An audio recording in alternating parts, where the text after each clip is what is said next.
परमात्मा पर विश्वास की सच्ची कहानी। ईश्वर पर भरोसा इतना रखो कि जब आपकी इच्छा से काम न हो तो समझ लीजिए कि यह उसकी इच्छा है, और जब आपकी इच्छा से काम हो तो समझ लीजिए कि यह उनकी कृपा है। हाय गाइज, मैं रविंद्र आप लोगों के सामने आज फिर से उपस्थित हूँ एक छोटी सी कहानी लेकर, जो हमें परमात्मा के ऊपर विश्वास करना सिखाते हैं। और हम आपसे रिक्वेस्ट करना चाहते हैं कि वीडियो को लास्ट तक अवश्य देखें। वीडियो पसंद आए तो एक लाइक भी कर दें और कमेंट में आप अपनी राय देना ना भूलें। आप किस प्रकार की कहानी सुनना पसंद करते हैं हमें ज़रूर बताएं। तो चलिए बिना समय गंवाए चलते हैं सीधे कहानी की ओर। डॉक्टर अरविंद दिल्ली के सबसे बड़े जनरल फिजिशियन में से एक थे। ये कहना गलत नहीं होगा कि उनके जैसा डॉक्टर वहाँ कोई नहीं था। काम में सबसे अनुभवी और जमीनी स्तर से जुड़े हुए वो बहुत ही विनम्र इंसान थे। एक बार डॉक्टर्स के बड़े समूह को अपने अनुभव उनके साथ बांटने के लिए उन्हें आमंत्रित किया गया।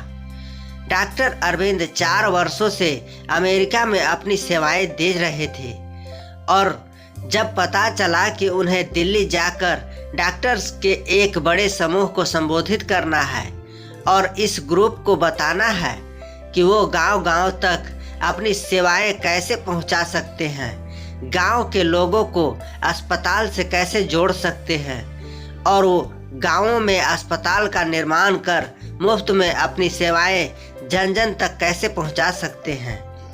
उन्हें जब इस बात का भी पता चला कि दिल्ली से कुछ दूर एक गांव में डॉक्टर्स की मीटिंग रखी गई है, तब वे बहुत खुश हुए, क्योंकि डॉक्टर अरविंद दिल्ली के अलावा कई गांवों में अपनी मुफ्त सेवाएं दे चुके थे और उन्हें गांवों के लोग बहुत मानते थे।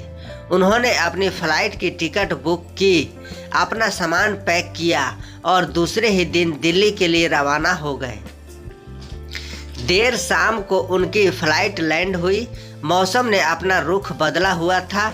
आसमान से 2-4 बूंद टपकती पानी कब छोटे छोटे ओले में बदल गए पता ही नहीं चला। मौसम बहुत ज़्यादा खराब था। दिल्ली से एक जूनियर डॉक्टर रोशन और उनका ड्राइवर विकास उन्हें लेने के लिए एयरपोर्ट पर उपस्थित थे। दूसरे दिन सुबह एक छोटे से गांव में डॉक्टर अरविंद को संबोधित करना था, इसलिए उन्हें उसी रात ही उस गांव के लिए निकलना था। कुछ देर इंतजार करने के बाद भी मौसम की स्थिति वैसी की वैसी ही थी।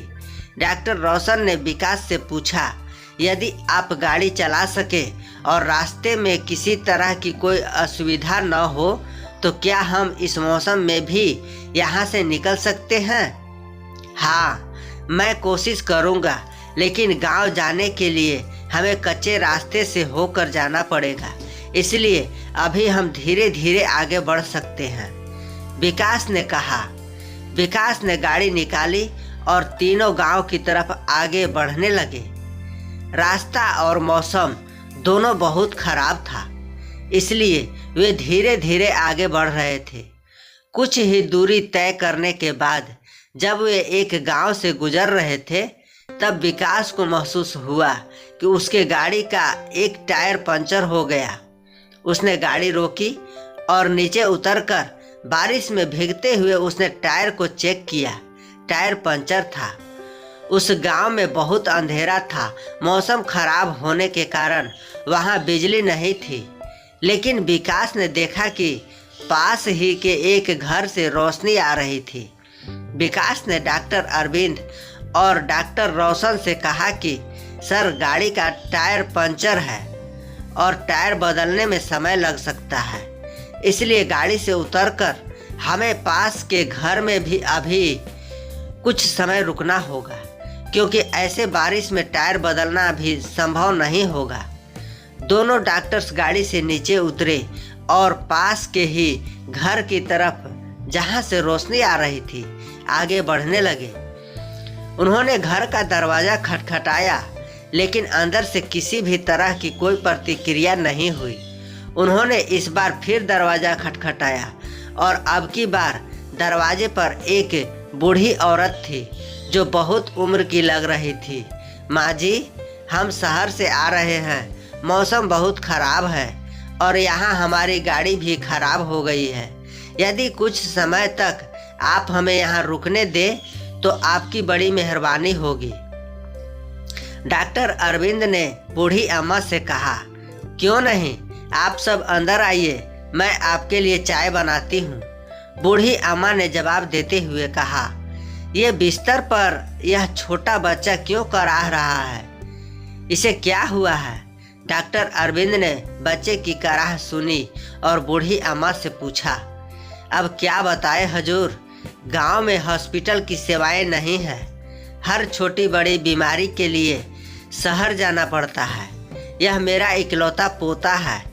शुरुआत में इसे खांसी थी, धीरे धीरे इसकी छाती में दर्द होने लगा और जब मैंने इसके इलाज की प्रक्रिया पता की तो मुझे पता चला कि मेरा पोता एक बहुत बड़ी बीमारी से जूझ रहा है। इसको टीबी की बड़ी समस्या है। कुछ डॉक्टर्स ने बताया कि दिल्ली के एक मशहूर डॉक्टर हैं जो आजकल अमेरिका में रहते हैं और कभी कभी ही दिल्ली आते हैं, वही इसका इलाज कर सकते हैं। इलाज में भी बहुत खर्च है। मेरे पास इतने पैसे हैं नहीं कि मैं अपने पोते का इलाज करा सकूं। गरीबी और हॉस्पिटल न होने के चलते ही मैं अपने बेटे और पतोहू को भी नहीं बचा सकी। वो भी बीमारी से लड़ते हुए ही चल बसे। मेरे पोते के साथ ऐसा न हो और वो जल्दी स्वस्थ हो जाए, इसलिए मैं रोज़ हर समय भगवान के सामने दिए जलाए रखती हूँ ताकि भगवान मेरे इस चिराग को बुझने न दे। मैं हर रोज़ भगवान से प्रार्थना करती हूँ कि जब भी डॉक्टर अरविंद दिल्ली आए तो मुझे किसी के माध्यम से पता चल सके और मैं उनसे अपने पोते की जान बचाने की भीख मांग सकूं। अब सब मैंने भगवान पर छोड़ दिया है हुजूर, ऐसा कहकर बूढ़ी अम्मा रोने लगी। ये सब बातें जब डॉक्टर रोशन और ड्राइवर विकास ने सुना तो उनके चेहरे पर एक अलग ही चमक दिख रही थी। डॉक्टर रोशन बूढ़ी अम्मा के पास गए और उन्होंने उनका हाथ पकड़ते हुए कहा, माँ जी, आप जिन डॉक्टर अरविंद की बात कर रही हैं वो आपके सामने ही खड़े हैं। डॉक्टर अरविंद ने बूढ़ी अम्मा से उनके गांव वाले कार्यक्रम के बारे में पूरी बात बताई और यह भी विश्वास दिलाया कि उनके पोते का वो मुफ्त में इलाज करेंगे और गांव-गांव तक चिकित्सा की सेवाएं पहुंचाएंगे।